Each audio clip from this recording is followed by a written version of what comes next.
રાષ્ટ્રીય સ્વયંસેવક સંઘની રાષ્ટ્રીય સમન્વય બેઠકમાં ભાગ લેવા આવેલા રામ મંદિર તીર્થક્ષેત્રના ટ્રસ્ટી અને વ્હીપ નેતા ચંપતરાય અમદાવાદ ખાતે આવ્યા હતા। તો અમારા સંવાદદાતાએ વાત કરતા ચંપતરાયજીએ અયોધ્યામાં निर्माण પામનાર ભવ્ય રામ મંદિર निर्माण સંબંધિત કેટલીક વાતો કરી હતી। 500 વર્ષના સંઘર્ષ બાદ દેશ અને દુનિયાએ સ્વીકાર્યું કે મંદિર સ્વાતંત્ર્યતાની દિવસ જેવી ખુશીની અનુભૂતિ થાય છે। તો 21મી સદીનું આ આધુનિક સ્ટ્રક્ચર રામ મંદિરનું હશે। તો ભારતીય એન્જિનિયરિંગ અને ટેકનિક પર પૂર્ણ વિશ્વાસ રાખીને આ ભવ્ય મંદિરનું નિર્માણ થશે। તો આગામી 3 વર્ષમાં મંદિર તૈયાર થઈ જશે। તો 70 એકર જેટલી વિશાળ જમીનમાં ભવ્ય રામ મંદિરનું બંધારણ હશે। તો મંદિરના પરિસરમાં લાઇબ્રેરી, સંગ્રહાલય જેવી અનેક સુવિધાઓ હશે। રામાયણમાં ઉલ્લેખિત દુર્લભ વૃક્ષો પણ મંદિરના પરિસરમાં હશે। તો રામ મંદિર historic city of the temple હશે।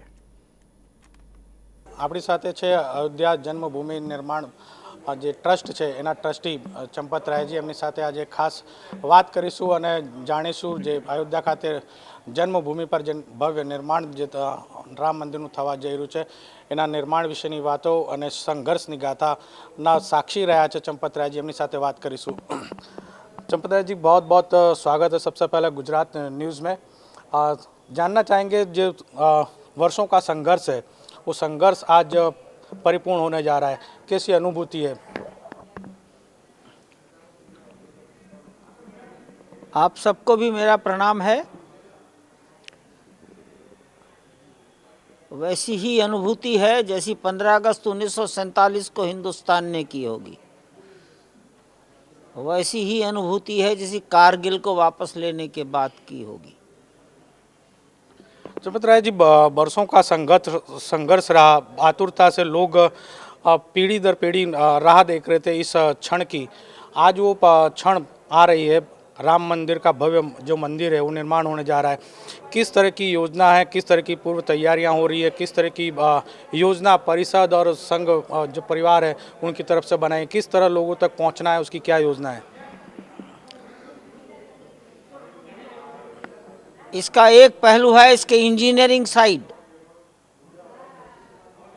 तो इंजीनियरिंग साइड में हमारी तैयारी, ये सभी इंजीनियर्स की तैयारी ऐसी है कि दुनिया को बताया जा सके कि 21वीं शताब्दी के भारत के इंजीनियर्स भी शताब्दियों की आयु और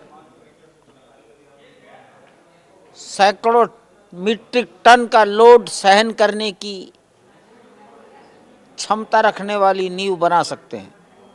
ये इंजीनियरिंग पहलू है जो दुनिया पर सामने आएगा, दुनिया उसको याद रखेगी। और इसका दूसरा पहलू है इसके लिए संसाधन। तो वैसे तो भगवान के काम में, भगवान का घर है मंदिर, भगवान के कार्य में साधनों की कमी नहीं आएगी। लेकिन इसका महत्वपूर्ण विषय है कि इस देश का प्रत्येक घर अपने योगदान की चर्चा भविष्य में भी कर सके। ये किसी एक व्यक्ति या कुछ व्यक्तियों के समूह की सहायता संसाधनों से बना हुआ मंदिर नहीं। यदि राम सबके हैं, यदि सब राम के हैं, तो ये सब शब्द व्यवहार में प्रकट होना चाहिए। इसका अर्थ है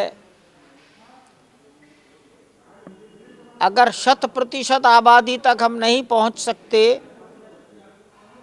तो कम से कम आधी आबादी ये कह पाए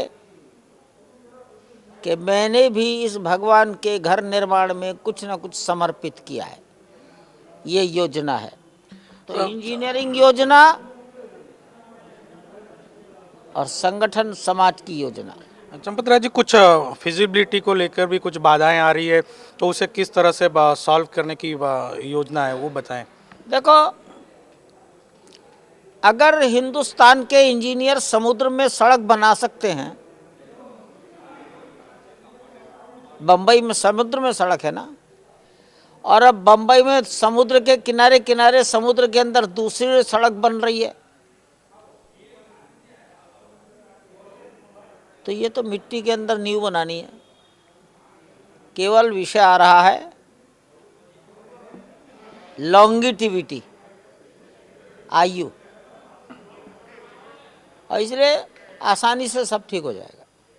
चंपत राय जी, लोग उस घड़ी का आतुरता से राह देख रहे हैं जब ये मंदिर निर्माणाधीन होकर दर्शन के लिए तैयार हो जाएगा। तो कब वो क्षण आएगा, कब वो तारीख कुछ तय है?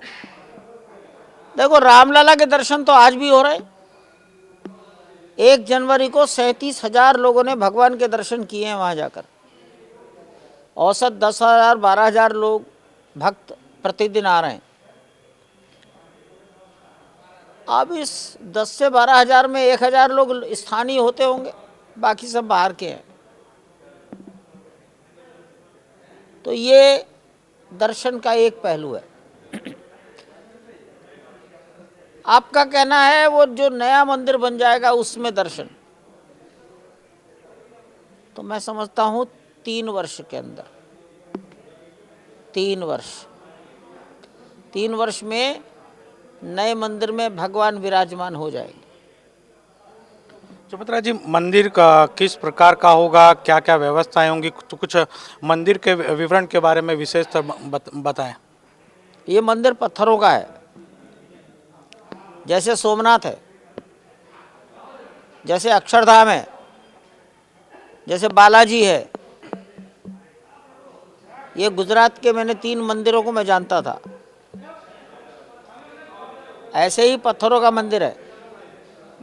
पत्थरों का तो है, मैं जानना चाह रहा हूँ कि किस तरह अन्य मंदिरों से ये अलग होगा, क्या इसकी भव्यता होगी, किस तरह से इसमें और क्या क्या विशेषताएं रहेंगी, वो जानना चाहते हैं गुजरात के लोग। एक विशेषता तो ये रह सकती है कि सर्वाधिक एरिया के अंदर है ये, 70 एकड़, और मंदिर के कैंपस में ही और बहुत सारी ऐसी चीज़ें होंगी। उसमें एक संग्रहालय होगा, म्यूजियम, उसमें एक रिसर्च सेंटर होगा, ओपन एयर थिएटर होगा, ऑडिटोरियम होगा, जितना सुंदर ये हॉल है,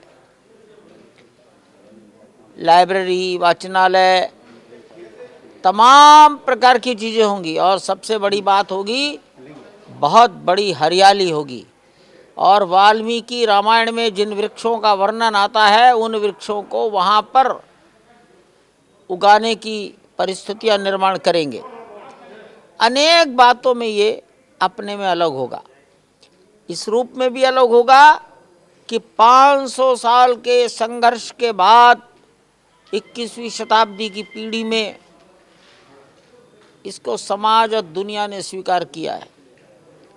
इसलिए ये सामान्य ज़मीन खरीदी, मंदिर की ड्राइंग बनाई और मंदिर का निर्माण शुरू हो गया, ऐसा मंदिर ये नहीं है। ये अपनी हिस्टोरिसिटी में ही अलग होगा, हिस्टोरिसिटी ऑफ द टेम्पल, इसमें ही ये दुनिया में अलग होगा। चंपत राय जी, ये जो निधि समर्पण की योजना है, ये विशेष कोई जाति समूह तक सीमित रहने वाली है या क्या, किस तरह ये योजना बनी, वो बताएं। राम किसी जाति विशेष के नहीं है, किसी प्रांत विशेष के भी नहीं है।